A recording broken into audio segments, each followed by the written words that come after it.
And welcome into Morning Brew with Jaffe and Razor. Post-game, December 23rd, Boston Bruins beat the Washington Capitals 4-1 in a game at TD Garden that I think for the first time this year, well, at least for me, Razor, felt much more playoff style. I know it wasn't a playoff game, but at least it had the energy of one. Some great defense by the Bruins, some incredible timely scoring. Awesome penalty kill, some injuries to talk about. We're going to get to all of it, my friend, in just a moment. But first, we're going to tell you, as always, that Morning Brew with Jaffe and Razor, proudly presented by Fazenda Coffee Roasters, located right here in Dedham, Massachusetts. Fazenda Coffee is the place to go if you want to be satisfied with your coffee purchase. Trusted partner for cafes, bakeries, and restaurants. With their expertly roasted coffee, they help businesses elevate their menu and offer an unforgettable coffee experience. They also provide amazing coffee for you at home. Check out fazendacoffee.com. And if you want Morning Brew stuff, fazendacoffee.com/Morning Brew, including the Morning Brew hats, the Clean Canteen Travelers, and again, a lot of different coffee. Great stuff. All right, Razor. First of all, before we get into everything, unobstructed views. I don't know how many obstructed view seats there are, by the way, in hockey arenas, but that's another story for another time. Okay. Old school, there used to be, right? The old Boston Garden, there was a ton of obstructed views. Anyways, I kid. Finally, you and the guys get a victory. How sweet did that feel for you? Yeah, there was a lot of pressure on tonight's game. We were feeling the heat and thought we were going to get canceled. Great game. Just like you just broke it all down. It was you could tell watching on TV that the start of the game had more energy. They were skating better. They looked fast, and that continued all the way through. And that's the third period. We've been used to the Bruins having at the Garden so many nights where they grind it out in the second period. They kill penalty and then they go. And you have to be pretty excited going into the holiday the way the Bruins just played the last 6 weeks of hockey. Well, and even if you want to even look at it in even a smaller view, they're 4-0-1 in their last 5, right? And this comes after getting thumped the first 2 games of that Northwest road trip that had the potential to at least or make you potentially feel like the sky was falling. And the emotional mood swing, the severe emotional mood swing that is the NHL season is now on the rise again for the Boston Bruins as they, again, go 4-1 in their last 5. They give up 1 goal in each of their last 2 games. They had Buffalo. You want to talk about a totally contrasting style game or visual of a game. That Buffalo game that was so sloppy, that was intense, but not. You know what I mean? It wasn't intense. No, it didn't have the awful, sharpness of it or anything. And yet the Bruins found a way to win. And then they have the day off yesterday and they do this one. I mean, you couldn't have asked for 2 more like volatile different games. What I really want to know though is with your tonight, your telecast had Patrice, but he was from remote. All right. Yeah. But you had Tuukka and you had Ryan Whitney in with you. Were any, I know there's a certain amount of words that you can get away with, but because Tuukka and Witt are not exactly, they're not afraid to drop a few F-bombs. No, we were good. We didn't get a dump. We didn't get in trouble. No SEC stuff. Patrice was not embarrassed by those 2 guys in any way whatsoever. We didn't. He didn't. Is that why he didn't come in tonight? Yeah, that was part of it. Yeah, I think he didn't want to really get. We grilled Patrice on who he wouldn't want to have Christmas dinner with that throughout the league over his year. He still didn't do that. We still wouldn't go there. So that was the only time he got grilled a little bit, but. Witt behaved himself and Tuuk was professional and we got through it without getting smoked. I'm sure it was great. I'm sure it was fun. And did they feel the same way as I did, as you did, that this was the Boston Bruins most intense and I would say structured and complete performance? Yes, especially we taught right out of the gates. It was like, oh, okay, this is a hockey game. And even though the shots were 6-3, we felt like, again, you're sitting on the couch and you're watching. And so it's not the same, right? And if they're all our lulls and it isn't fun, like the last two have been. It's hard to generate stuff to talk about. We're not that creative, the three of us. We see and we talk. So this one went faster. This game went so much faster because even though with the 6-3 shots in the first, there was stuff going on. That was intense. Guys were trying to hit each other. Guys were looking for each other, and they were connecting passes. It was just better hockey. It was just real hockey. It was real NHL hockey. To your point, especially compared to the Buffalo Sabres the other night. Yeah, the structure of both teams was excellent. The stick work. How many tips and blocks and deflections and those kind of plays that weren't luck, that they were really just good effort plays, good positional plays we saw from both teams. It was, and there was a vibe, and there always is a vibe in the building on this game. Yeah, it's a big night. It's a fun night. It's a fun night. You hope these are the games that you hope as a NHL team that you have at home before. Like, you hope you have a home game on the 23rd before the league shuts down for 3 days. You do. Yeah. Everybody's in a good mood.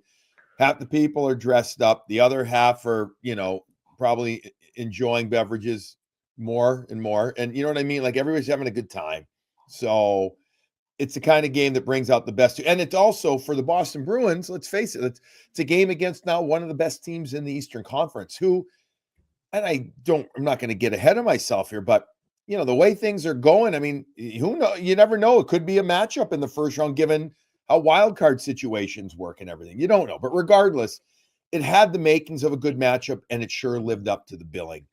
The first period, Razor, as you said, just featured 9 shots on goal, 6 for the Bruins, 3 for the Capitals. And I mean, the Capitals had a power play in the first period too. So it wasn't like, they just got 1 power play or 2 power play shots there, and they only got 1 even strength shot. Pretty damn impressive. It took a power play goal for the Boston Bruins, though, to break the ice at the 19-12 mark. Justin Brazeau got his 7th of the season. Geekie and Lowry with the assists. Lowry with the one initiating with the shot. But this was a classic, simple power play, Razor, that got things going. Nothing fancy, but yet a thing of beauty. The guys are on that second unit are feeling it a little bit. Geekie's feeling it. Brazeau has continued, 7 goals. So he's looking at 15, 16, 17 on the season. He could chase 20. Mason Lowry is continuing to feel it on the power play. These opportunities he gets, he continues to skate really well. He continues to move the puck very well, continues to be a threat offensively. And yes, they move it around the outside, and they get it to the inside at the last second, and Brazeau's there, and he just bangs it home. It's very simple, but it's been very, very important and crucial for this team this month for the power play, now scoring 5 power play goals in 8 games, and the second unit's a big reason for it. Yeah, and it's just it should be a lesson. It doesn't always go that way because top units like to maybe use their skill a little bit more. They don't see the game the same way all the time. They don't. Exactly. Yeah. They think that it's not that they're saying we're better so we can get away with more. It's just, as you said, how they think it, how they see it, and what they think they know can work, but yet it doesn't always work.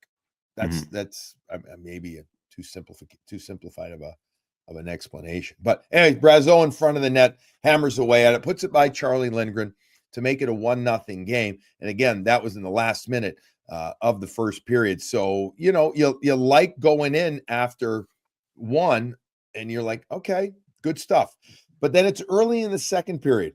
Vrana, he gets his 7th goal of the season on a power play as well. A nice, simple play by them too, Razor. I mean, Sandin's got the puck. This is pretty much their second unit. Now, there's no Ovechkin right now, but their power play, the Caps' power play, has actually been more efficient or proficient without Ovechkin in the lineup. That doesn't mean they don't miss him. It just means that I think they've looked for more options, and I think that they've simplified it too. Sandin puts a beautiful pass, simple pass right into Vrana's wheelhouse. He hammers it, the lefty from the right side, just inside the dot. There was so much room there, and he absolutely got everything on that one. Swayman got a piece of it with the shoulder, but not enough, and that one tied up the game at 1. I didn't think there was much Swayman could do there. Sometimes you just have to say it's a pretty freaking heavy shot by the opponent. Yeah, it was a rocket. It was a rocket, and Tuke and I were talking about it. It's you get a piece of it, you think that's going to go somewhere else, and somehow it goes still up into the net. So the Bruins sagged too much, like just a little bit. They almost forgot about Verona, and I didn't know he could shoot it the way he did. Like you said, it was an absolute rocket. So you would have loved to save, I guess, but at the same time, you just don't expect it to come on you that quickly. Again, hindsight, you take 3 more inches up. Frederick takes more of a lane to take that away. There's a few ways to do it, but again, it just kind of snuck up on everybody, and he hammered it. It was an NHL shot. I mean, and he hammered it from at the dot, basically, maybe even inside. Yeah, I mean, like that. That's like it that's was the low. thing. It was low. Yeah, and he literally strode right. It was able to walk into it. Right, like he gets it, and it's just perfect.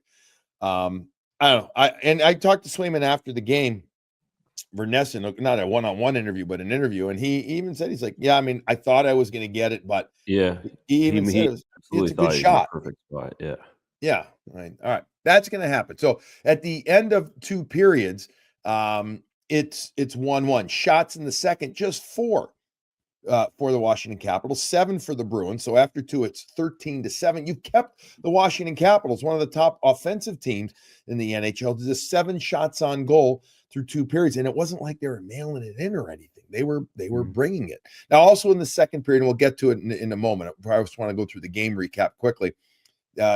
David Pastrnak ends up going off the ice. We're going to get to that. It's just worth mentioning here. But he's off the ice. And why do I mention it there? Because for the third period, he doesn't come back. And so the Bruins get out in the third period, and you're saying, all right, how are they going to do this without David Pastrnak? Oh, well, you know what? This is why they got Oliver Wahlstrom, right?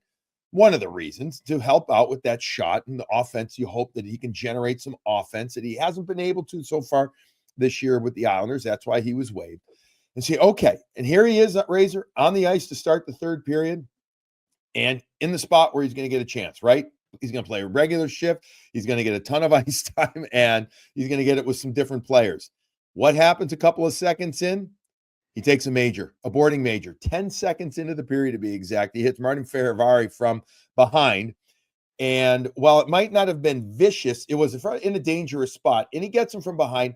Ferravari's head makes contact with the dasher, with the wall, and there is a cut on the nose. And in the rule book, as I paraphrase it, any injury to the head or face, meaning blood, that is after a penalty is declared a major automatically. The officials got it right. They absolutely got it right. And Wahlstrom goes off. At that moment, not only a 5-minute major, it's also a game misconduct. What are you thinking, Razor, at that moment? Now you're down not just Pastrnak, but your other right winger or another right winger in Oliver Wahlstrom 10 seconds into the third. Are you thinking this is going to be a classic great Bruins third period? I'm not being negative. I wasn't thinking it was going to be bad. I was just thinking, holy shit, this is going to be tough now. I was wrong. What were you thinking?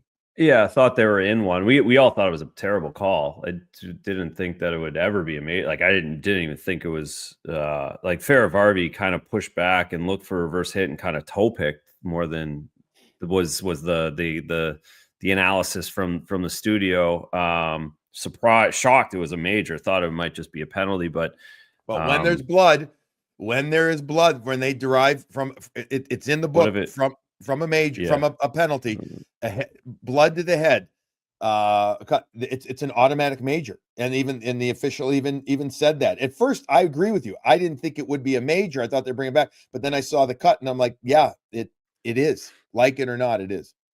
Yeah, the visor helped. So yeah, they were in tough there for sure. Yeah.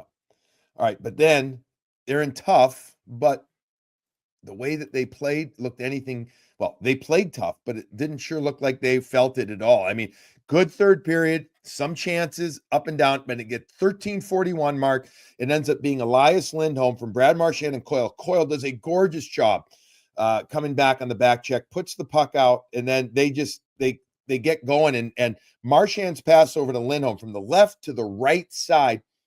Lindholm gives a little bit of a fake. He kind of moves the hand, drops the shoulder, and then gets Lindholm, who is, I beg your pardon, Lindbergh, the goaltender. I'm messing up my Lindy's here. He's a catch with the left hand. He drops his shoulder, he being Elias Lindholm, and then he gets the goaltender. He commits there, Razor, right? And then he just brings it to his backhand. The puck almost bounced on him as well. It's bouncing all over. But even he said post-game, I was kind of lucky to get it in. But it was fun. It was good. It was a gorgeous play from start to finish as he put it in on his backhand. Yeah, it was awesome. It was awesome. And Lindgren was so far behind because Brad just froze him enough with that shot. Did I call him Lindbergh? It's Lindgren. Did I call him Lindbergh? I don't know. Did I say Lindbergh? No, you said it right. I said it wrong. Oh, sorry. Anyways, go ahead. I would have. You said I heard you, Lind. You were good. Marshy pump fakes or doesn't even pump fake. Just hands go just a certain little way that both gets the defenseman to go, which as soon as it goes, he gets through the triangle of the defenseman, and it just holds the goalie just enough that he has to over exaggerate. And then Lindholm recognizes the over exaggeration. That's where he can really pump fake the goalie, uses his hands. And yeah, it could have jumped over his stick. It really could have jumped over his stick. It was a lot closer than it needed to be. But a huge goal at a huge time for both of those players, especially Lindholm. Now we're, a few more games. Now we're not talking about anything. We're, right. You get another 10 games the way he's going now. You don't talk about the start and you just talk about the way he's playing. So he's got to feel great going into this break. It probably is as good as anyone on this Bruins team. And that's a big one to get the game winner going into it. You could see how that was as charged up as he was. You talked about the playoff type feel and the energy in the room, in the building. Lindholm, his goals have been relief. This one was excitement. Yeah, there was euphoria with this one. There was a huge smile on his face. This one was awesome. This wasn't just like, oh, thank God. Yeah, and there was some chirping going on the ice throughout the game. I was doing ringside tonight. There was a lot of chirping. And at one point, I saw Mangiapane, I thought chirping Lindholm. And I'm thinking, well, they're old teammates, right? Like they're all from Calgary. Now, it could be nothing. It could be something. But there was a lot of stuff going on the ice that you might not have recognized if you're just watching it casually from home. I know you guys weren't watching it casually from the couch, so I'm sure you saw it too. But I could see also a pissed off Lindholm in this game as well, which we haven't always seen, which said to me that this was a more intense game too. Captain caught that one. 37. Bergie caught that one. We're knuckleheads on the Cali. I wasn't paying attention at all, but Bergie's like, oh yeah, he's chirping everyone on the bench. And then sure enough, at the end of the game, a couple cross checks and a dust up end, and we're like, oh, okay, that's all kind of tying in together. So Bergie doesn't miss anything, of course, but I think the Bruins, it was a lot of teams have come into the building as a measuring stick against the Bruins. This was kind of one of those, the first time for the Bruins this season where they were actually measuring themselves up and saying, okay, we're getting there. The belief and the confidence that Brad talked about a week ago, it kind of came into play tonight. So that was Lindholm's sixth goal of the season at 13:41. Go forward about another 2 minutes, 15:59 to be exact. Charlie Coyle's going to get his ninth. Marchand with the assist. The assist was really his shot that went off the post and then perfectly ends up not laying there, but Coyle comes in, swoops in, and puts it in. McAvoy with the assist too, but Marchand with a gorgeous, he gets it coming in on that side, and then it clanks off. What was it, the right post? It was. He takes a shot from the left side. Coyle comes in and puts it in on the backhand. So 15 into the empty net, I should say. 15:59 makes it 3-1. And then Caps pull their goaltender. Lindgren out. They're going to do it. Boston Bruins at 18:38. Captain Brad Marchand gets his 15th goal. This one an unassisted one, and the empty netter. Marchand with a goal and 2 assists in the third period. Coyle with 1 and 1 in the third period. The Bruins got their transition game going in the third. It wasn't like they were holding on for dear life at all. They outshoot them 9-4 in the third. It was another exemplary period of structured discipline, dedication to what they needed to do. And then the big guys, Razor, come through for them with 3 goals in the third.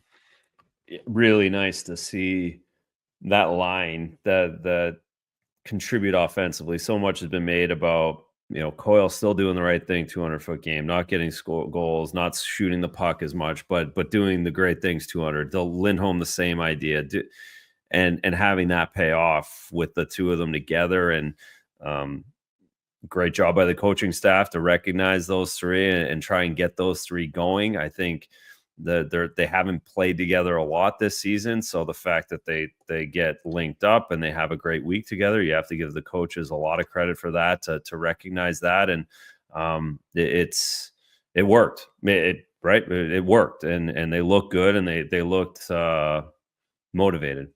Oh, speaking of motivated, how about the penalty kill, the 5-minute major that they kill off? So I went through the game there, but I left out a couple of things on purpose so we can go back and talk about it.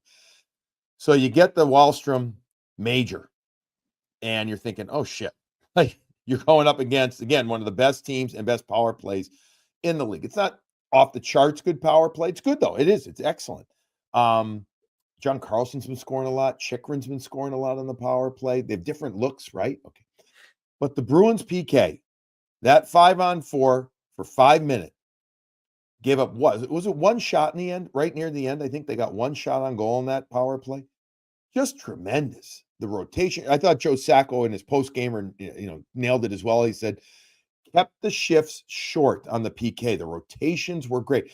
Everybody was fresh. That means everybody's constantly involved. You get numerous guys involved, and then you can keep, it's not just 2 pairs. You get 3 pairs going, and everybody stays fresh. You keep the guys that you want out there more. I thought just tremendous teamwork on that 5-on-4. It was, and if you're watching, you can see me start to smile, and because I didn't hear Sacco say that after the game, but I asked that question to, of course, the best penalty killer of all time.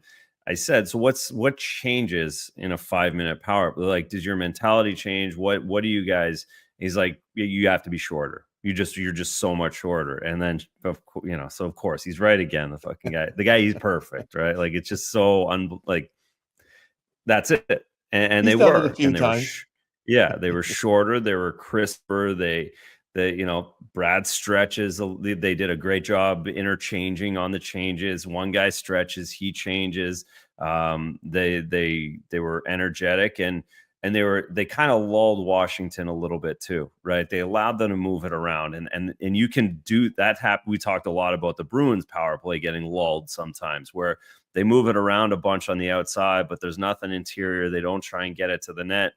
They did that to Washington as well, where everyone kind of got lulled in, and all of a sudden there was only a minute left on the major. You didn't even recognize it, and it was a huge turning point. It's got to be a huge boost, not just to the players too, but to Joe Sacco, to the coaching staff, who feel like they've been so close and haven't had those special team numbers that do reflect on coaching to have a big special team game tonight. Let me give you a couple numbers of time shorthanded in this game. I think it's important to recognize these guys, given the body of work that they did. Andrew Peeke played 426 shorthanded. Not bad. Elias Lindholm, 342. Charlie McAvoy, 341. Nikita Zadorov, 409. Zadorov really had a good game, despite the fact that he had 2 prime chances that both went over the net. I'm gonna give him the pass on those. He was there. He was in the right spot.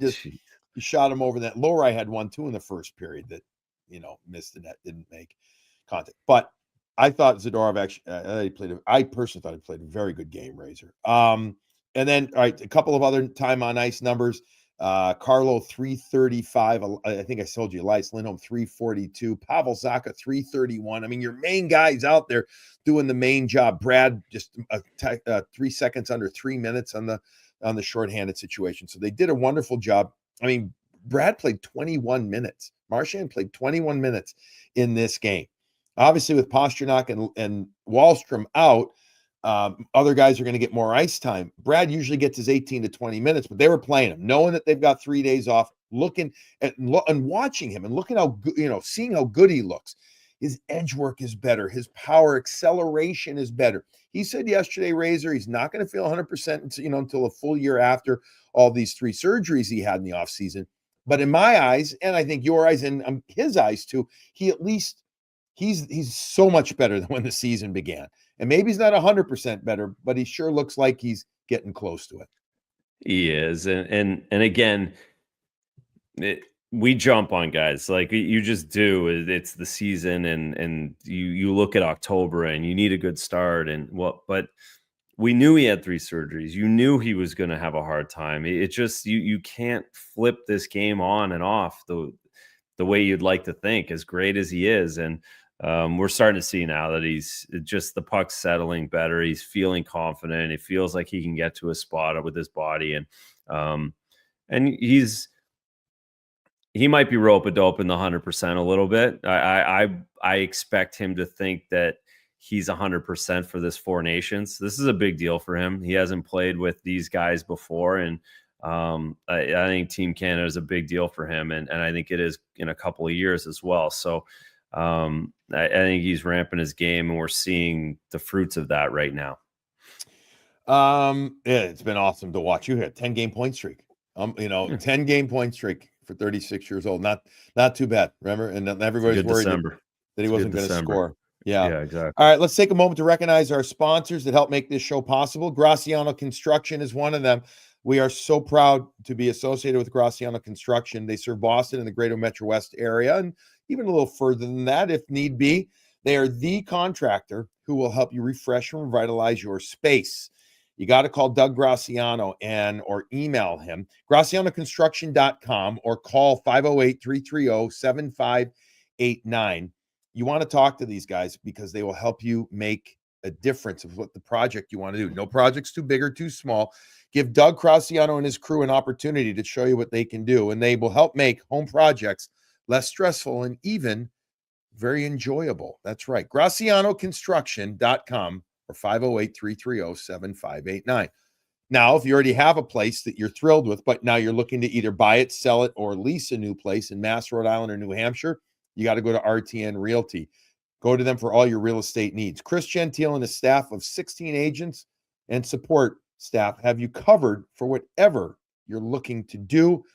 They handle all types of real estate transactions. Chris has over 22 years experience, Razor, and he has over 2,500 transactions to his credit in his career.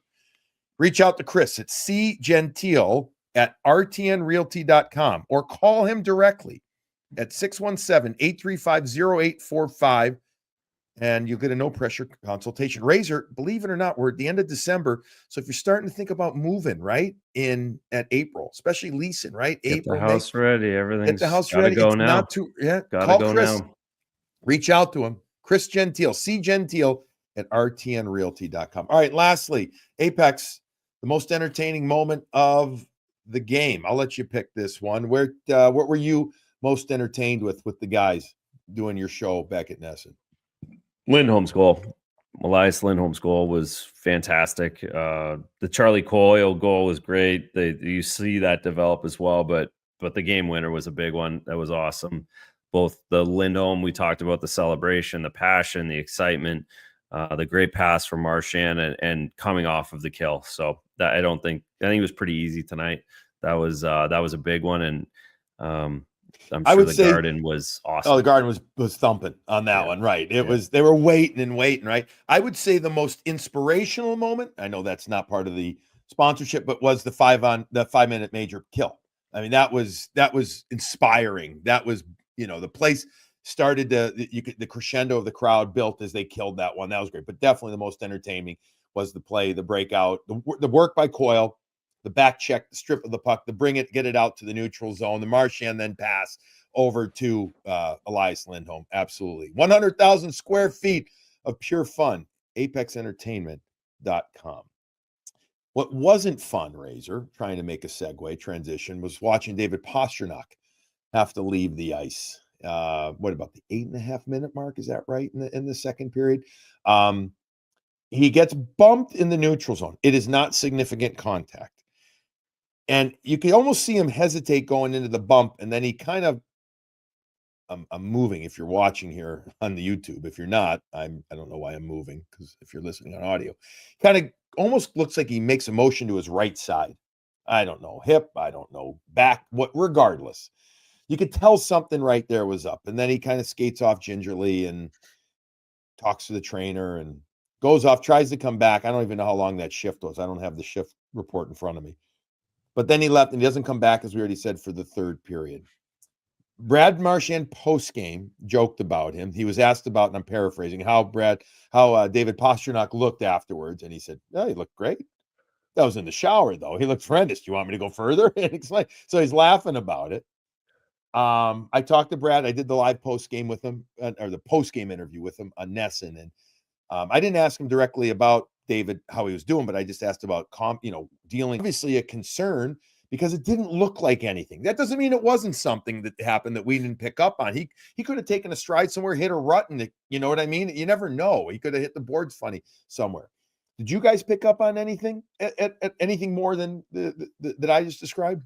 Yeah, we had nothing. We didn't, we saw the highlight of him after the break and kind of grimacing and moving around, but we had nothing. So yeah, hopefully the timing's great. If it's a 5-day injury, the timing's perfect. You'll get us 3 days and come back, but that'll be the story on the 26th or 27th of where his body is. But at this point, it could be lots of things.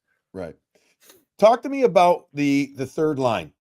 Talk to me about what, and again, you didn't have a full game, but you've had 2 games, so to speak, now of looking at Frederick in the middle, Wahlstrom on one side, Brazeau on the other. So you got 2 righties in Wahlstrom, Brazeau playing his offside, and then Frederick in the middle. Joe Sacco said this morning, we only had 1 game. We want to give it another look. We're intrigued by it, or, we're interested. Meaning, I look at those top lines. I think Coyle with Lindholm and Marchand right now makes a ton of sense. We also talked a few games ago, though, how the centers look good with Coyle as a third line center, but they need him up with those guys right now. They just do. Then with a healthy David Pastrnak, your second, we'll call it a second line, doesn't matter, one of your top 2 lines, it seems pretty good too. Okay, Geeky has found his stride. He's gotten going again. All right, we seem pretty good there. The fourth line, Mark Kastelik, Kepke, Beecher. Again, Beecher blocking shots, using it. He's been all right there, right? He's been good. Those guys are all set. That third line, where are you at? I know, again, it's just barely 1.5 games because they haven't get a lot of time together tonight. But where are you at with what you've seen? Yeah, they're fine. Again, Freddie's struggling. Freddie's just grinding. So you have him in the middle. It's even harder there's just a lot more for him to do. So he isn't playing with a ton of confidence, and you hope that maybe the center position allows him to do that. I have no problems with Brazeau in any way whatsoever. He is steady. He's doing his job. He's in front of his net. He makes plays. He is what we're seeing. He's a 20-goal guy pretty consistently with doing, just being him. Wahlstrom, I think it's unfortunate for him to get knocked out of tonight's game. I thought he had a good chance on the power play with it. He's not there. He's in between a lot, whether he's a scorer or whether he's a defender. He's got a lot to grow, but initially this break's going to be big for him. He can go get his clothes. He can go get his jackets. He can go get his car. He's had a whirlwind of 10 days. So you got to give him 3 more weeks. Cause again, all of his stuff's in Long Island. He doesn't have a car. He doesn't have he needs new shoes, all of this stuff. So I think his 10 games. Go back home. Really you never good. know what he's got in the closet up in Maine, though. You never know. He could. No, but I'm sure. Yeah, exactly. He's going. Someone's getting his car, and it's going to get he's going to get to life. So, but so again, I think it's fine. It's completely fine because the top 2 lines now are really good. But it's if you want to look into the future, then you're wondering how is that Matt Poitras's spot, though, that third line center spot? I mean, is that are you still not ready to bring him up? No, let him continue to shine down in the American League. Yeah, I think I'd still defensively, the way I think about, I'd still take Frederick over him. Just body size and the way he plays, and I'm happy to have Poitras play and score 40 goals in the minors the rest of the year. I don't know. Yeah, because we had a couple questions that I put out a social post and some people asked about that. So I wanted to get to that. Let's just take a few questions, then we'll wrap up this morning brew with Jaffe and Razor, just to fly through because I said I would. The most important one, this one comes, I got to get it, NHL Kyle, okay? He wants to know what a Christmas dinner looks like for you guys. And he also asks about Patra too, but I'm more interested in the Christmas dinner. Do you know what you're having? Are you in tune with the menu? That's what I want to know. 100%. I was at the Okay. grocery store this afternoon getting the goods Oh, for the this is menu. interesting. This is a good thing to bring up real quick because we went out and talked about it with our wives. Who shops better? Oh yeah, Right? it's me. Yeah. Right. And it's Same thing me. with me too. Yeah. So no, there was no question. I actually did it today reluctantly. My dad's here. He loves going to the grocery store, so I that's heard always that's it's a another thing I heard thing. when we had dinner. He So I likes going kind of all the wanted to time. I wanted to go tomorrow morning at 7 a.m., but he doesn't like to get up early, so he needed to come. And I'm like, oh my God, this is going to be a disaster because it's 12:30 on the 23rd, and there's going to be 500 million people. We got there and it was okay. So my mood lightened very quickly. We actually had a good time at the grocery store. We didn't wait in line very long. So we have tenderloin for dinner the meat, the protein. We're going tenderloin. This is Christmas Eve or Christmas Day? Christmas Day. Aaron's family will be here. Tomorrow nights, we're going to friends. It's just kind of bounce around the neighborhood. No real menu. Usually, if we had it here, it would be like Chinese food. Right. We do like Chinese food on Christmas Eve, but I don't know if we'll get to that tomorrow. And then typical sides: potatoes, sweet potatoes, mashed potatoes, Brussels sprouts. No kind of appetizer and tenderloin. That's the meal ban. Yeah. I think we have. I don't know what we're doing. Have you shopped yet? I'm not shopping. I'm going away. I'm going. Oh, yeah. I'm going to the island. So my So mother-in-law. have they shopped? Oh yeah, she takes care of it all. She's Yeah. the absolute best. And she thing is she gets all the groceries and then she says, okay, this is what you're making. She just gives it to me. Which Right is out of the fine. car They put me to tomorrow. work. I go down there and I enjoy that. I think tomorrow night it might be order out Italian or order in. I don't know. I don't remember. But Christmas Day is going to be a tenderloin. I got to decide what I'm going to do. I might roast it, sear it, and then put it in the oven, roast it. I love doing it with a couple of herbs on it and do that. And then I don't know what the sides, but the sides will be that. That's what our holiday table is going to look like. All right, just a couple more here. Juan Nico, if that's the name, sorry. Was tonight's game a blueprint win for the Bruins' success the rest of the year? Shut down most of the offense from the other team and cash when you get scoring chances of your own. It feels like if Lindholm can keep this going, that it's achievable. Was this a blueprint, Razor, for this team's success, do you think, this type of game?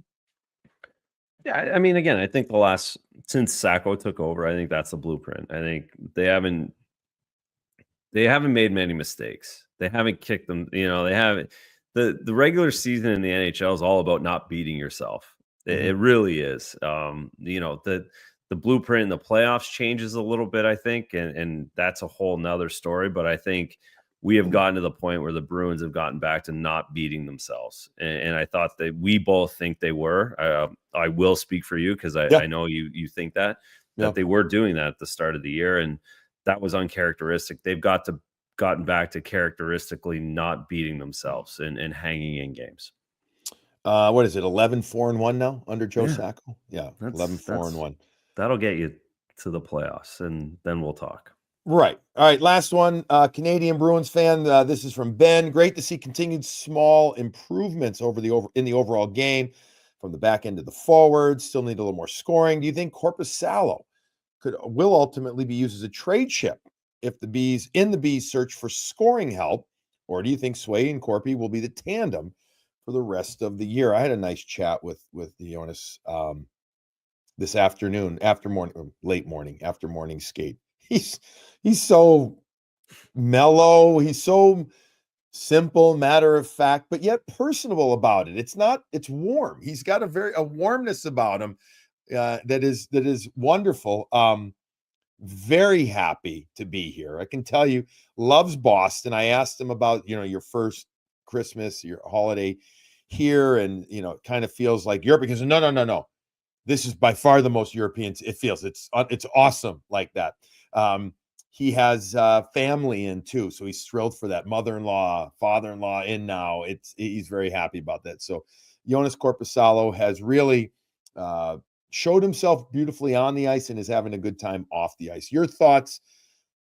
I don't see it, Razor, as, I don't know. I mean, they got to be blown away by a trade, I think, for him, because it's not like Swayman's not going to need some days off. I mean, and you're going to need something reliable.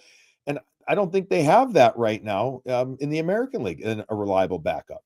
No. They don't. To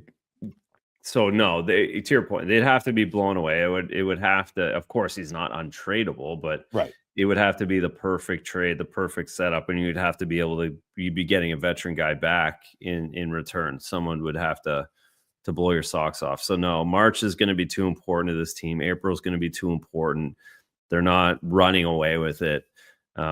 He's going to have to play 6. He's going to have to get 12 points in March somewhere or another. So I don't see that happening. It possibly could happen if he continues to have a great season and he's really valued at the draft. Then that's a whole nother thing, way different. But at this point, good teams don't mess with their goaltending. They just don't. We saw, they just don't mess with their goaltending throughout the regular season, and I think the Bruins are those guys. Yeah. If they're going to make a run to the playoffs, like you say, he's going to need to play some games. But then if you do get in the playoffs and you've done, God forbid, something happens to your starter, you need a guy. You need a guy, a legit guy. Yeah. All right. Anything else that we need to get to that I perhaps missed or anything like that?